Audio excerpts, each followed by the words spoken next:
हरिओम हरिओम हरिओम हरिओम हरिओम हरिओम हरिओम सबको Hariom. Good morning. Good morning. Good morning. सबको good morning. Radhe good Radhe. Morning दीदी। Good morning. Radhe Radhe. मैं ज्योति विलास फुले फ्रॉम नासिक। आज के होस्टिंग का मौका हम लोगों ने लिया है, तो हम जैसे कि शुरुआत प्रेयर से करते हैं, तो मैं प्रेयर के लिए रजनी राजलुहिया को आमंत्रित करती हूँ। रजनी दीदी, welcome ji. Thank you ma'am, thank you. Good morning सभी को। और सभी अपने दोनों हाथ जोड़ेंगे और अपनी आंखें बंद करेंगे और मेरे साथ अपने परमात्मा को याद करते हुए दोहराएंगे। थैंक यू गॉड, मैं एक शक्तिशाली आत्मा, शांतिपूर्ण आत्मा, दिव्य आत्मा हूँ। थैंक यू गॉड, मैं हर किसी को उनके संस्कारों के साथ प्रेम पूर्वक स्वीकार करती हूँ। थैंक यू गॉड, परम पिता परमात्मा हर पल हर क्षण मेरे साथ है। मैं परमात्मा की प्रिय फरिश्ता हूँ। थैंक यू गॉड, मैं बहुत कृतज्ञ हूँ। मेरा परिवार स्वस्थ, सुखी और समृद्ध परिवार है।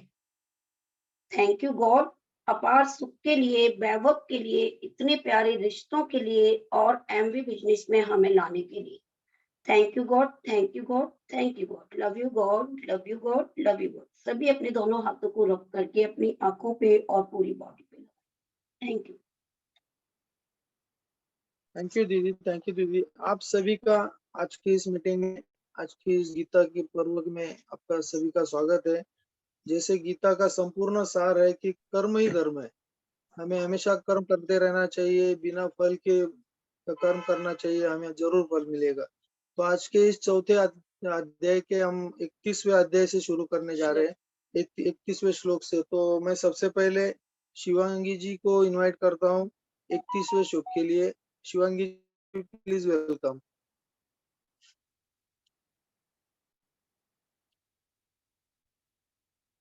शिवांगी राज जी।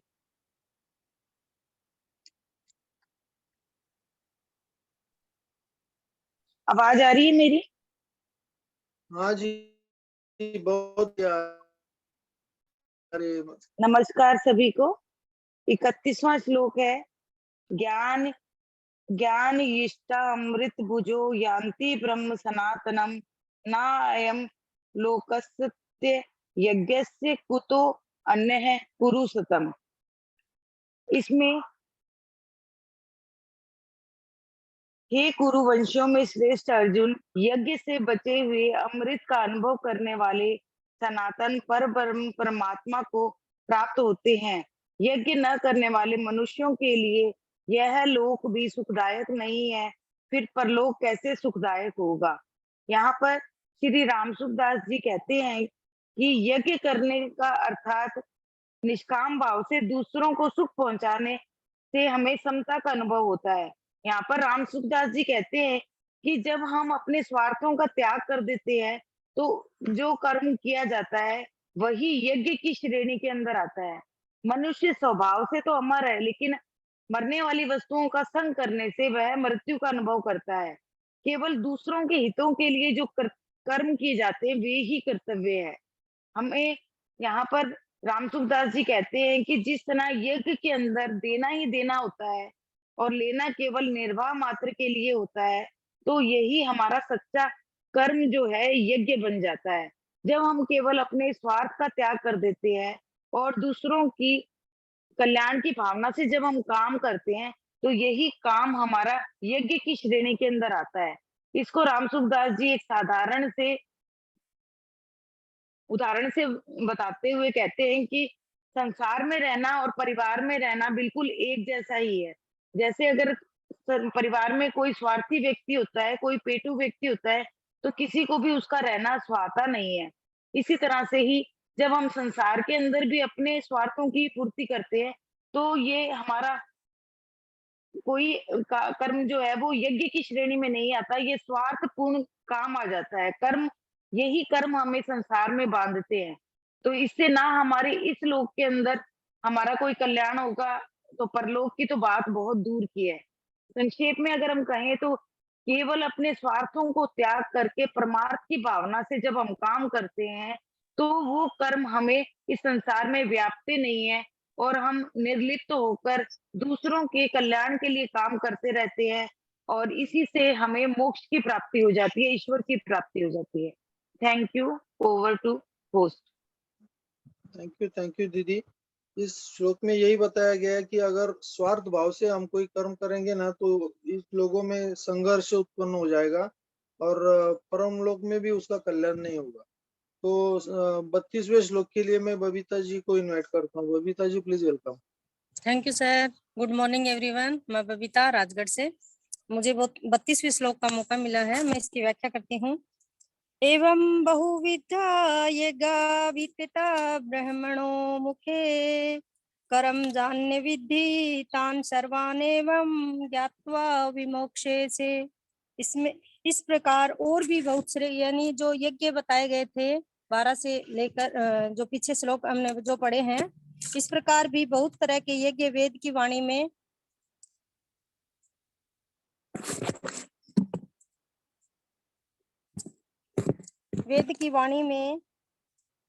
विस्तार से कहे गए हैं। उन सब यज्ञों को कर्मजन्य जानकर यज्ञ करने से तू कर्म बंधन से मुक्त हो जाएगा। इसमें जो 24वें से 30वें श्लोक तक जिन 12 यज्ञों का वर्णन किया गया है, उनके सिवाय और भी अनेक प्रकार के यज्ञ बताए गए हैं और उन यज्ञों का वेद की वाणी में विस्तार से वर्णन किया गया है। तो वेदों में वर्णित सकाम अनुष्ठान करने वाले मनुष्य स्वर्ग लोक को जाते हैं और पुण्य क्षीण होने वाले व्यक्ति मृत्यु लोक में जाते हैं। इसलिए सकाम कर्म की बात कही गई है। आगे यज्ञों में परमात्मा नित्य जो भी यज्ञ हम करते हैं उसमें परमात्मा प्रतिष्ठित रहते हैं। जो भी यज्ञ हम करते हैं वो परमात्मा को प्राप्त होते हैं। आगे जो कर्म जान विधि तान सर्वान में बताया गया है कि जितने भी कर्म जन्य होते हैं वो सारे के सारे उन सब यज्ञों के लिए पद में आया है कि कर्म जान विधि पदों का तात्पर्य है कि वे सब के सब यज्ञ कर्म जन्य है, अर्थात कर्मों से होने वाले हैं। शरीर से जो क्रियाएं होती हैं, वाणी से जो कथन होता है और मन से जो संकल्प होते हैं वे सभी कर्म कहलाते हैं। अर्जुन अपना कल्याण तो चाहते हैं पर युद्ध रूप कर्तव्य कर्म को पाप मानकर उनका त्याग करना चाहते हैं। इसलिए कर्म जान विधि पदों से भगवान अर्जुन के प्रति ऐसा भाव प्रकट कर रहे हैं कि युद्ध रूप कर्तव्य कर्म का त्याग करके अपने कल्याण के लिए तू जो साधन करेगा वह भी तो कर्म होगा। वास्तव में कल्याण कर्म से नहीं होता, प्रत्युत कर्मों से सर्वथा संबंध विच्छेद होने से होता है। इसलिए यदि तू युद्ध रूप कर्तव्य कर्म को भी निर्लिप्त रहकर करेगा तो उसमें भी तेरा कल्याण हो जाएगा। इसलिए इसमें बताया गया है कि बंधन मुक्त होकर हम जो कर्म करते हैं, निर्लिप्त होकर जो कर्म करते हैं वो हमारे कर्मों के अंदर आते हैं और उसमें हम निर्लिप्त नहीं रहते हैं। एवं ज्ञात्वा विमोक्षे से, इसमें जो बताया है कि कर्म बंधन से मुक्त किस प्रकार होगा कि फल की इच्छा का त्याग करके केवल लोक के हितार्थ, लोक के हित में हम जो कर्म करते हैं उस कर्म से मनुष्य बंधन में बंधता नहीं है और उससे मुक्त हो जाता है। तो ये हमारे कर्मों का फल हमें मिलता है। और इस प्रकार संसार में असंख्य क्रियाएं भी ईश्वर ने बताई हैं कि जिन क्रियाओं से मनुष्य अपना संबंध जोड़ता है वो क्रियाएं उसे संसार से, वो क्रिया करने से उस घटना के साथ वो जुड़ जाता है और जिन क्रियाओं से वह उस घटना से बनता नहीं है उससे वह मुक्त हो जाता है। Thank you sir. Thank you दीदी, बहुत अच्छे से एक्सप्लेन किया। जब हम मतलब किसी भी कर्म को बिना इच्छा रखे काम करेंगे, वो कर्म करेंगे तो हमें उसका फल निश्चित ही मिलने वाला है। इसके आगे के श्लोक के लिए मैं शालू दीदी को इनवाइट करती हूँ। शालू दीदी please. Good morning. Shalu Rastogi. Thank you the. Good morning all of you. मेरा नाम शालू रस्तोगी है। तो आज मुझे 33वें श्लोक के लिए मौका दिया गया है तो मैं उसका पहले श्लोक पढ़ रही हूँ। श्रेयान द्रव्यमयात् यज्ञात् ज्ञान यज्ञ परंतप सर्वम कर्माखिलम पाठ ज्ञाने परिसमाप्यते। इस श्लोक में भगवान श्री कृष्ण अर्जुन को बता रहे हैं कि कौन सा यज्ञ श्रेष्ठ है।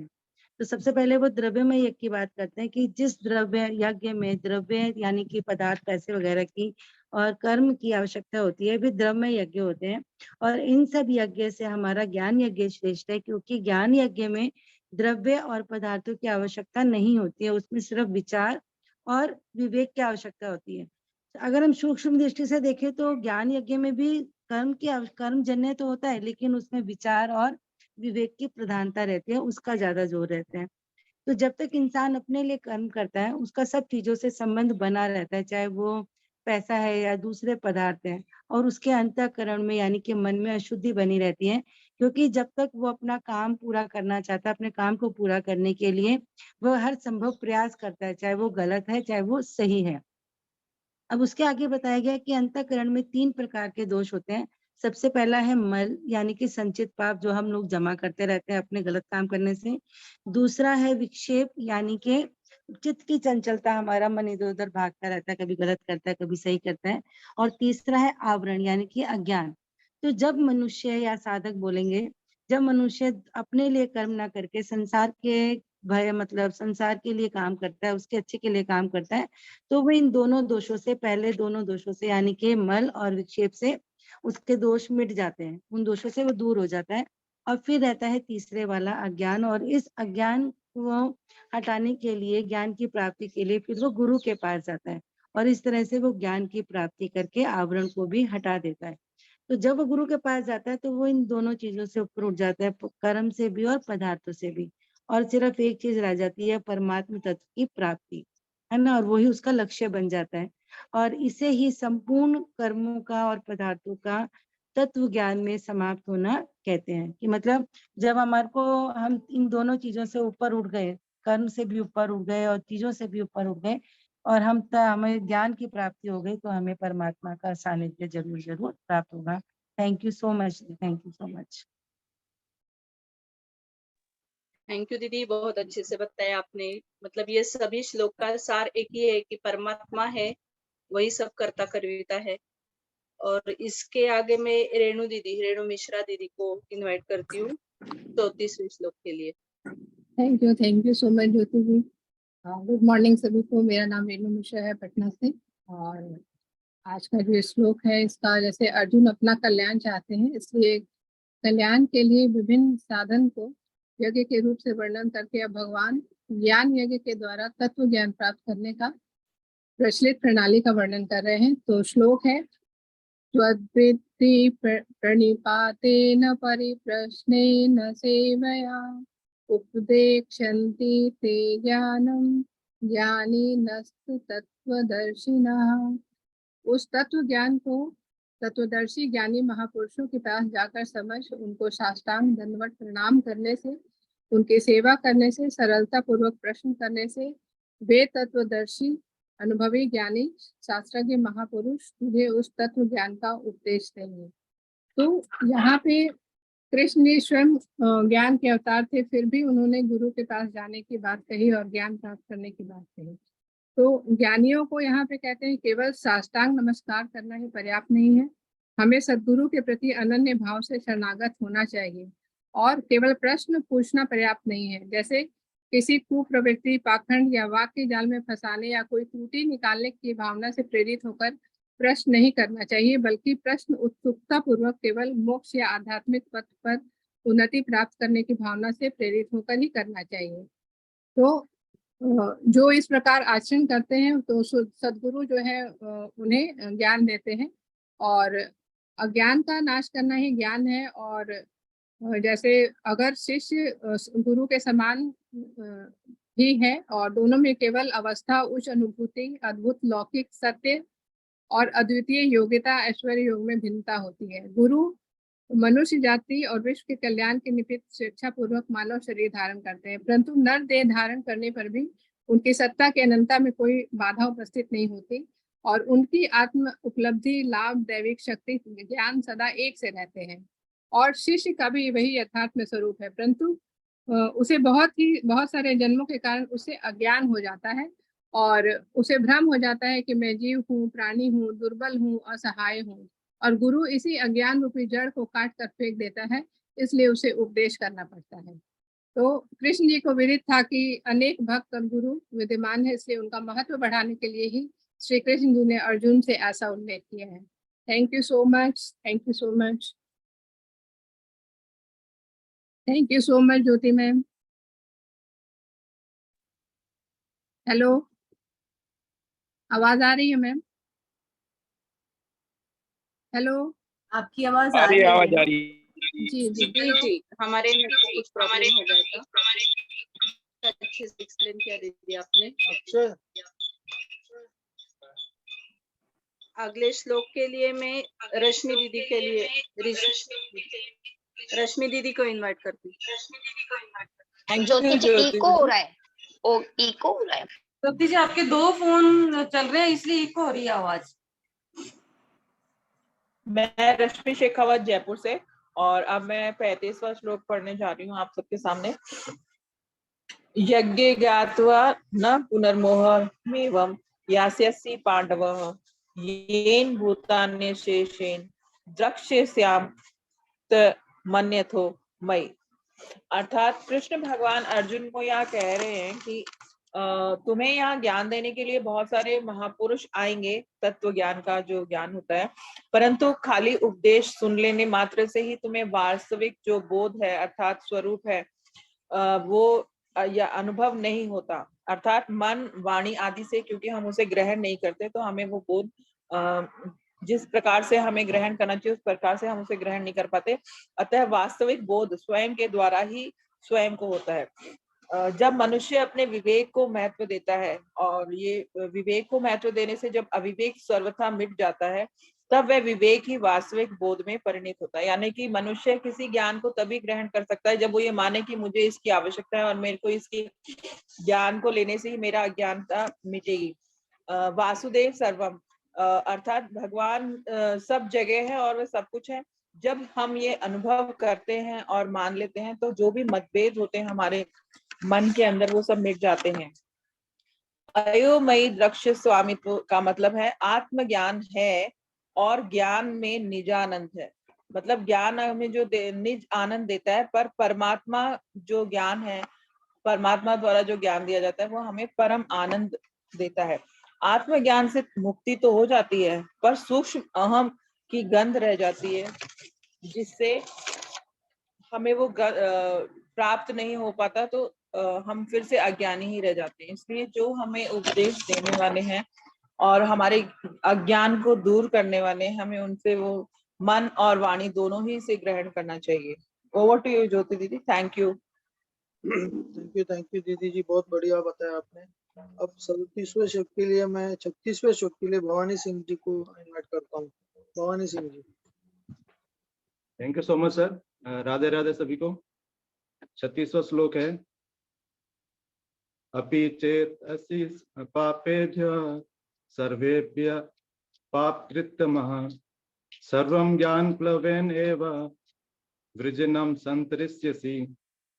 इसका अर्थ है कि जितने भी पापी लोग हैं उन सब में से जो सबसे ज्यादा पापी है वो भी अगर ज्ञान रूपी ज्ञान का सहारा लेते हैं, विवेक का सहारा लेते हैं, तो वो भी इस भाव सागर से तर जाते हैं। तो इसकी व्याख्या में स्वामी जी ने यह बताया है कि जैसे 100 वर्षों तक कोई कक्ष अंधकार में हो और वहां पर अगर अपन एक छोटा सा दिया जला दें तो इतने समय से वहां पे अंधकार होते हुए भी जैसे हम दिया जलाएंगे तो वो प्रकाशित हो जाता है।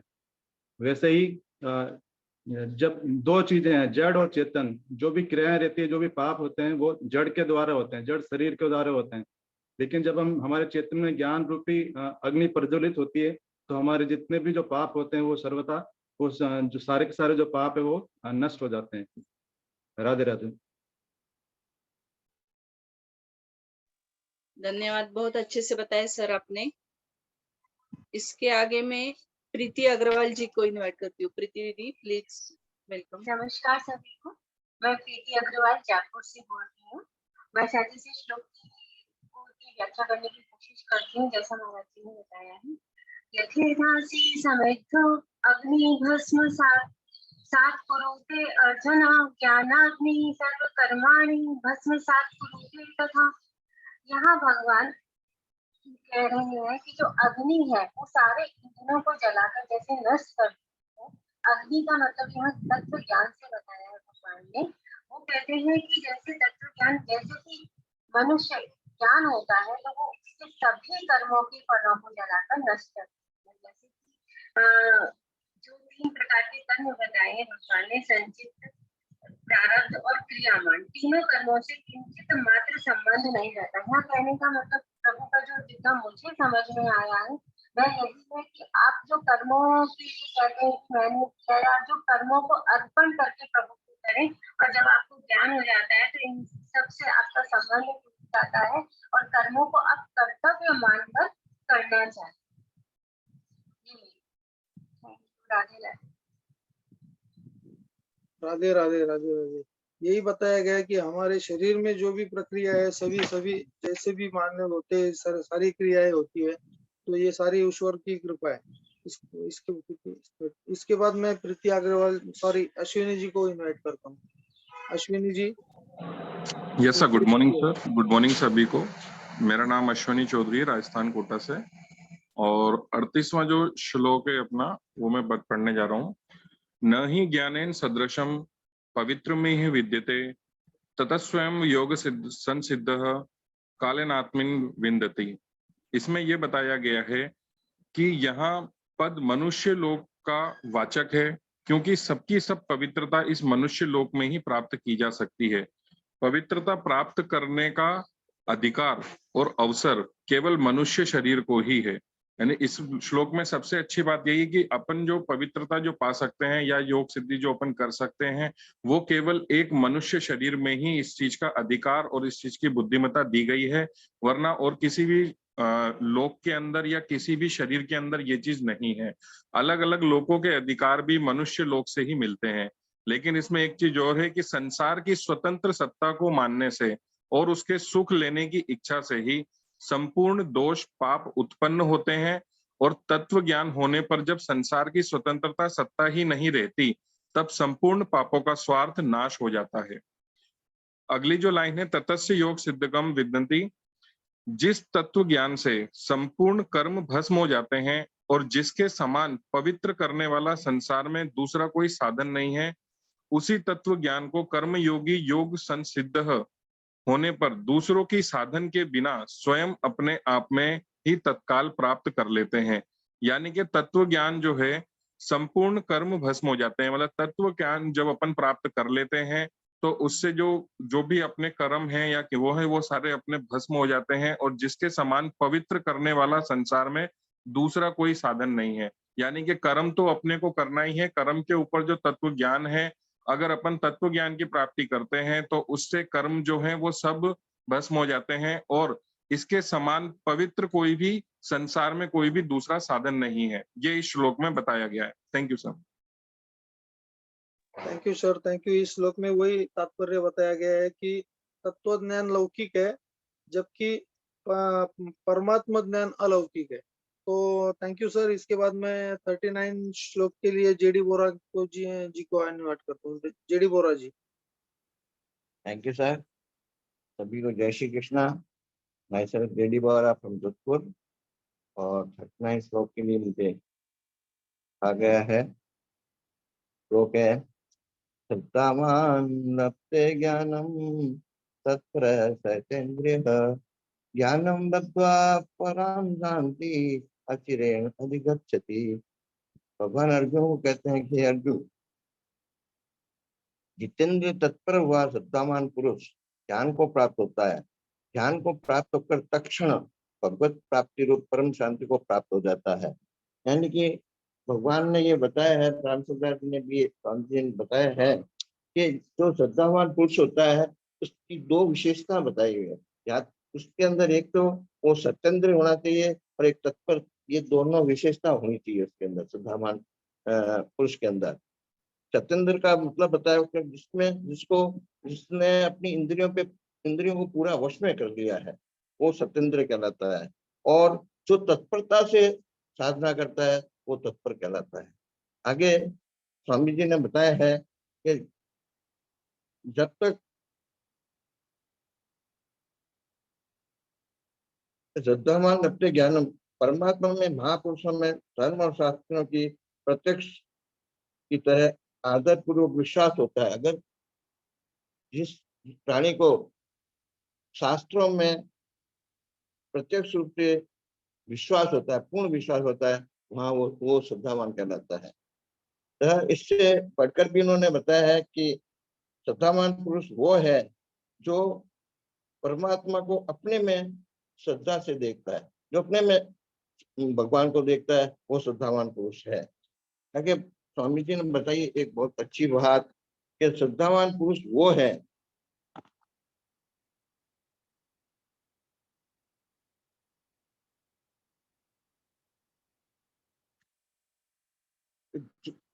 श्रद्धावान पुरुष वो है जो नित्य ज्ञान की प्राप्ति में लगा रहता है, और श्रद्धा रहित पुरुष मेरे को प्राप्त न होकर जन्म मरण के चक्कर में घूमता रहता है। अर्थात भगवान ने कहा है श्रद्धावान पुरुष परम शांति को प्राप्त हो जाता है और वो जन्म मरण के चक्कर से छूट जाता है। आगे उन्होंने ये दुख बातें परम शांति के बारे में बताया है कि सांसारिक सुख में, सांसारिक वस्तु में शांति, मनुष्य सांसारिक वस्तुओं में शांति ढूंढता है, जबकि शांति उसके अंदर ही होती है। तो भगवान लास्ट में यही कहा है कि अगर आप श्रद्धा के साथ मेरे साथ दृढ़ विश्वास रखते हैं तो आपको परम शांति की प्राप्ति होती है। Thank you so much. Thank you, बहुत अच्छे से बताया सर आपने। बहुत से संतों ने भी यही बताया है कि आपका जो आत्मा है, आपकी जो आत्मा है वही शिव है, और जो अपने अंदर बसे शिव को जानेगा वही बहुत अच्छे से आगे जाएगा। तो इसके आगे मैं राजश्री जी को इनवाइट करती हूँ। Rajshree ji please, welcome. Thank you ma'am, thank you sir, मुझे ये मौका देने के लिए। और आगे के लिए श्लोक का संबंध है जो ज्ञान प्राप्ति का अपत्र है, ऐसे विवेकहीन संशयात्मक आत्मा मनुष्य की भगवान आगे के श्लोक में निंदा करते हैं। तो श्लोक है अज्ञाशाश्च संशयात्मा विनश्यति नायं लोकोस्ति न परो न सुख संशयात्मना। व्याख्या में लिखा है जिस पुरुष का विवेक अभी जागृत नहीं हुआ है तथा जितना विवेक जागृत हुआ है उसको महत्व नहीं देता, और साथ ही जो अश्रद्धालु है ऐसे संशय युक्त पुरुष का पारमार्थिक मार्ग से पतन होता है। कारण कि संशय युक्त पुरुष की अपनी बुद्धि तो प्राकृत शिक्षा रहित है और दूसरों की बात का आदर नहीं करता, फिर ऐसे पुरुष के संशय कैसे नष्ट हो सकते हैं, और संशय नष्ट हुए बिना उसकी उन्नति भी कैसे हो सकती है। अतः संशय सदा अधूरे ज्ञान में पैदा होता है, इसको अज्ञान कहते हैं। इसके लिए संशय का उत्पन्न होना हानिकारक नहीं है, प्रत्युत संशय को बनाए रखना और उसे दूर करने की चेष्टा न करना ही हानिकारक है।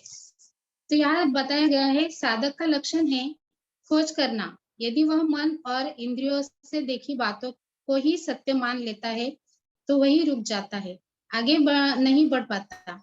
साधक को निरंतर आगे ही बढ़ते रहना चाहिए। जैसे रास्ते पर चलते समय मनुष्य यह न देखे कि कितने मील आगे आ गए, प्रत्युत यह देखे कि कितने मील अभी बाकी पड़े हैं, तब वह ठीक अपने लक्ष्य तक पहुंच जाएगा। ऐसे ही साधक यह न देखे कि कितना जान लिया, अर्थात अपने जानने हुए पर संतोष न करे, प्रत्युत जिस विषय को अच्छी तरह नहीं जानता उसे जानने की चेष्टा करता रहे। आगे की लाइन में कहा है नायम लोकोस्ति न परो न सुख संशयात्मना। इस श्लोक में ऐसे संशयात्मक मनुष्य का वर्णन है जो अज्ञ और अश्रद्धालु है। तात्पर्य यह है कि भीतर संशय रहने पर भी उस मनुष्य की न तो अपनी विवेकवती बुद्धि है और वह न दूसरे की बात ही मानता है, इसलिए उस संशयात्मा मनुष्य का पतन हो जाता है। इसके लिए न यह लोक है न परलोक है और न सुख ही है।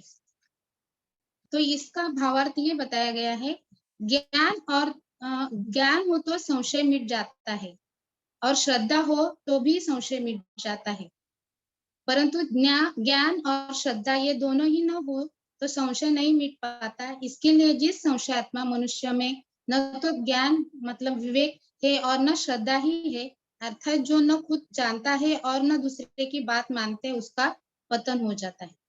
Thank you so much.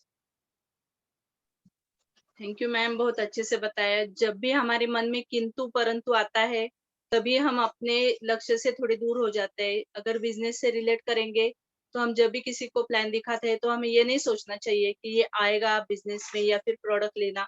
हमें अपना कर्म करना चाहिए, जो आना है उसे आना ही है। Thank you. और इसके आगे मैं श्याम सुंदर टेलर सर जी को इनवाइट करती हूँ, प्लीज सर। राधे राधे, मैं श्याम सुंदर टेलर जयपुर से ये 41वां श्लोक पठन करने का मुझे सौभाग्य प्राप्त हुआ है। मैं पठन प्रारंभ करता हूँ। योग सनस्त कर्माणम ज्ञान संशयम आत्मवंतनम न कर्माणे निवदंती धनंजय। योग सनस्य कर्माणम, शरीर इंद्रिया मन बुद्धि आदि जो वस्तुएं हमें मिली है और हमारी दिखती है, वे सब दूसरों की सेवा के लिए ही है, अपना अधिकार जमाने के लिए नहीं है।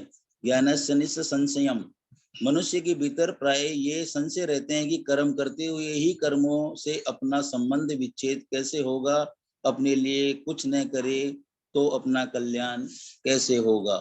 आत्मवंतनम, कर्मयोगी का उद्देश्य स्वरूप बोध प्राप्त करना होता है, इसलिए वह सदा स्वरूप के परायण रहता है।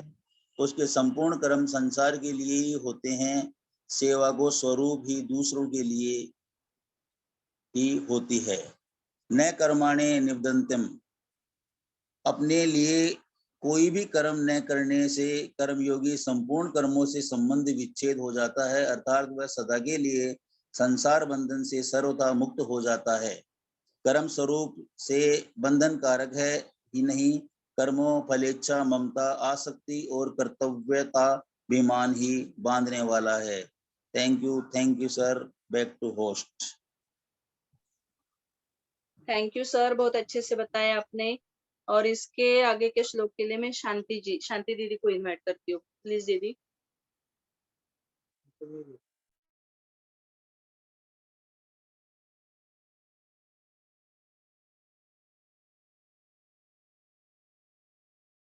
हेलो सभी को नमस्कार, मैं शांति जयपुर से बोल रही हूँ। आज मुझे 42वें श्लोक के बारे में तस्मा माद ज्ञान संभूतम हस्तस्थम ज्ञानस्य ज्ञातव्यम छिन्देवम संशय योग मतिष्ठो भारतम।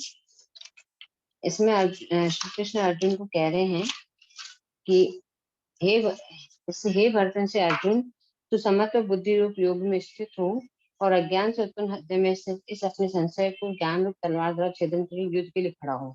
कि अर्जुन के मन में बार बार संशय आ रहा था कि मैं अपने जनों से कैसे युद्ध करूं और क्यों करूं। तो उन्होंने यही कहा कि संशय रूपी को अपने मतलब संशय को दूर करो, क्योंकि संशय रूपी मनुष्य न तो आगे भी काम करता है और ये युद्ध के लिए बहुत जरूरी है, इसलिए आप अपने तलवार द्वारा छेदन करके युद्ध के लिए खड़ा हो। Thank you. थैंक यू दीदी। राधे राधे। इस तरह हमारा आज चौथे श्लोक की समाप्ति हुई है। तो इसके बाद मैं तिलक सर जी को इनवाइट करता हूँ कि इस श्लोक में जो भी है वो आप बताएं। तिलक सर। थैंक यू विलास जी। सभी को नमस्कार, गुड मॉर्निंग, श्री हरि। बस 36वें श्लोक के बारे में थोड़ी सी मैं बात करना चाहूंगा। हमने अक्सर सुना है कि सफलता हमेशा निर्णय के बाद में आती है ना। थोड़ा सा इस सेंटेंस का मर्म ही अपन शायद इस श्लोक के रेफरेंस में समझ पाए। अक्सर ऐसा लगता है कि जब भी हम कुछ गलत लगातार करते हुए आ रहे होते हैं या कोई भी व्यक्ति जब ऐसा करता चला आ रहा होता है, फिर वो कोई सोचता है कि अब से मेरे को ऐसे गलत काम नहीं करना है, तो उसको जो अपने पीछे के कर्मों की फहरिस्त दिखाई देती है तो उसको लगता है कि इतना बुरा तो मैं बन ही चुका हूँ और अब अगर कल से अच्छा बनता भी हूँ तो क्या होने वाला है।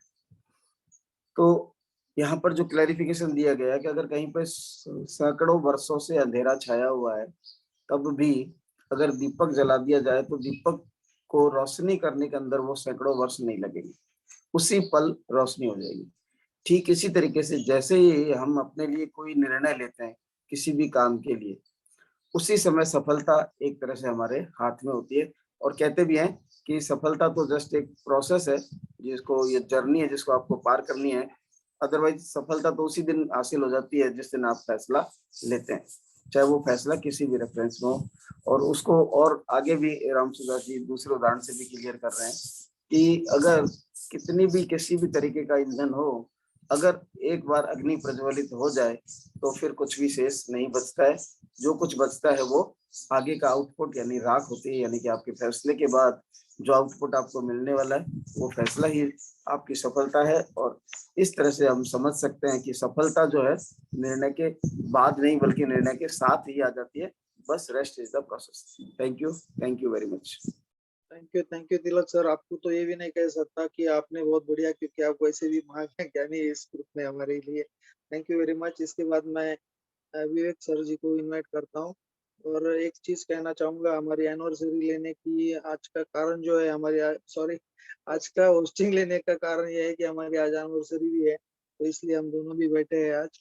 और Vivek sir happy anniversary both of you. Congratulations, Happy congratulations. Anniversary both of you sir ji.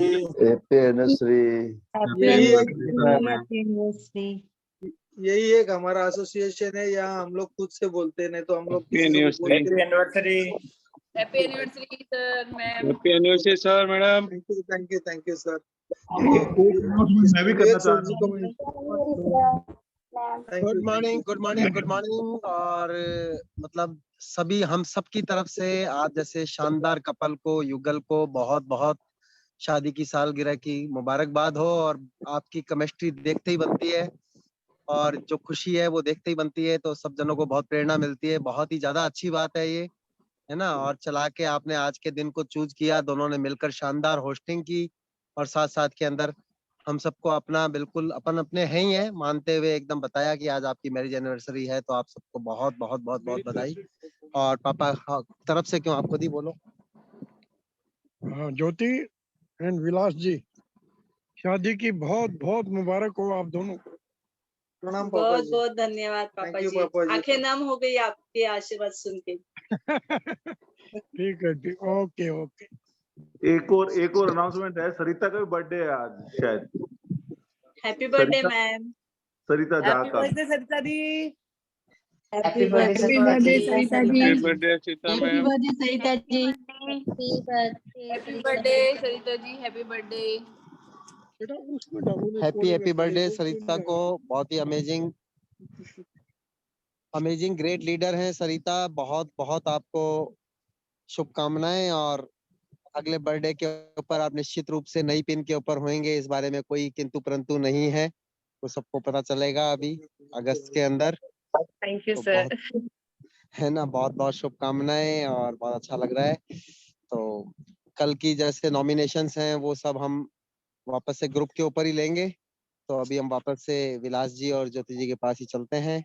Thank you. और अभी अपना 4 अध्याय समाप्त हो गए हैं, 5वां भी प्रारंभ करेंगे और कोशिश करेंगे कि अगर कल ही सर आ जाएंगे। अरोड़ा सर का तो कोई छुट्टी वाली बात है नहीं है ना।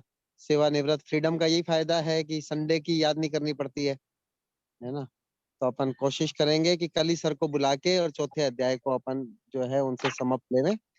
फिर भी जो है वो नॉमिनेशंस देंगे और आज के 5वें अध्याय के, और अगर कल नहीं कर पाएंगे तो बाद में परसों कर लेंगे उसी नॉमिनेशन के साथ। ग्रुप के अंदर नॉमिनेशन जरूर देंगे अभी अपन, है ना। पापा अभी बात कर लेंगे अरोड़ा साहब से, तो ग्रुप में बता भी दूंगा मैं। तो वापस से आज सरिता को बहुत बहुत बधाई, ज्योति जी को, विलास जी को बहुत बहुत बधाई और सभी लोगों को बहुत बहुत बधाई। सभी का दिन शुभ हो। धन्यवाद। Back to Vilas ji and Jyoti ji. Thank you sir. 8:09 हो चुके हैं हमारे, तो हम लोग अफर्मेशन की तरफ चलते हैं और अफर्मेशन भी आज ज्योति जी करने वाली है। तो ज्योति जी प्लीज। बहुत बहुत सभी को धन्यवाद। आप सभी के शुभेच्छा से हम लोग बहुत धन्य हो गए और ऐसी शुभकामनाएं हमारी साथ आपके रहेगी ये तो मालूम ही है। तो अब मैं एफर्मेशन के लिए शुरुआत करती हूँ। मैं जीतती हूँ क्योंकि मैं जीतने के लिए ही पैदा हुई हूँ। मेरी टीम बहुत ही उत्साहित, एकजुट, शक्तिशाली एमवे का इतिहास रचने वाली टीम है। मैं और मेरी टीम रोज डीटीएम करते हैं, प्लान दिखाते हैं और इस तरीके से अपने नेटवर्क को तेजी से आगे बढ़ा रहे हैं। मैं और मेरी टीम 100% प्रोडक्ट यूजर्स है और बहुत ही आसानी से हर महीना 600 प्लस पीवी व्यक्तिगत रिटेल करते हैं। हमारे मेंटर्स बहुत ही अच्छे हैं और हम सब मेंटर्स से मार्गदर्शन लेकर लगातार आगे बढ़ रहे हैं। मैं रोज गीता पढ़ती हूँ और बुक क्लब में सक्रिय होकर शेयर करती हूँ। मैं और मेरी टीम रोज सक्सेस स्टोरीज सुनते हैं और रोज किताबें पढ़ते हैं। मैं और मेरी टीम सभी जरूरी मीटिंग्स में बढ़ चढ़कर भाग ले रहे हैं और इससे हम प्रभावशाली लीडर बन रहे हैं। एमवे बिजनेस बहुत ही सरल है और डायमंड एंड बियॉन्ड जाना मेरे लिए बहुत ही आसान है। मैं और मेरी टीम ढेर सारा पैसा कमा रहे हैं और पैसा मेरी तरफ खींचा चला आ रहा है। मैं और मेरी टीम में सभी के सपने सच हो रहे हैं। मेरी टीम बहुत ही उत्साहित, एकजुट, शक्तिशाली एमवे का इतिहास रचने वाली टीम है। मुझे मेरे 6 टीम में मेरे जैसे 6 शानदार लीडर्स मिल गए हैं। मैं मेरे टीम के साथ विदेश यात्रा जा रही हूँ। मैं जीती हूँ क्योंकि मैं जीतने के लिए ही पैदा हुई हूँ। मैं जीतती हूँ क्योंकि मैं जीतने के लिए ही पैदा हुई हूँ। मैं जीतती हूँ क्योंकि मैं जीतने के लिए ही पैदा हुई हूँ। Thank you God, I am a diamond. Thank you God, I am a diamond. Thank you God, I am a diamond. Thank you God, thank you God, thank you God. Love you God, love you God, love you God. और इसके आगे मैं 1 minute के लिए पीयूष दीदी को invite करती हूँ। दीदी प्लीज, आज अगर आपका चेहरा नहीं दिखा तो हमारा दिन नहीं बनेगा। दीदी प्लीज। नहीं है पीयूष दीदी आज? पीयूष पूरे परिवार के साथ में साकेत जी, तीनों ब्रदर, मनीष, सीमा, हेमंत, है ना, सुनीता भाभी और आंटी जी, ये सब लोग अभी नेपाल की यात्रा के ऊपर गए हैं, है ना। तो अभी इस समय right now they are on airport. तो उनकी तरफ से मैं अभी पीयूष को बोलूंगा, वो आपको कॉल करेंगे। थैंक यू, आपका थैंक यू। दिन बहुत जबरदस्त रहेगा, तो सभी का दिन बहुत बहुत शुभ हो। Thank you. थैंक यू भैया, Thank you so much. Good Thank afternoon, you. everyone. Happy Happy anniversary, anniversary, Great hosting. Happy Go anniversary. Diamond, go great Apple. hosting. Happy birthday, Sita ma'am. Happy birthday, Sarita ma'am.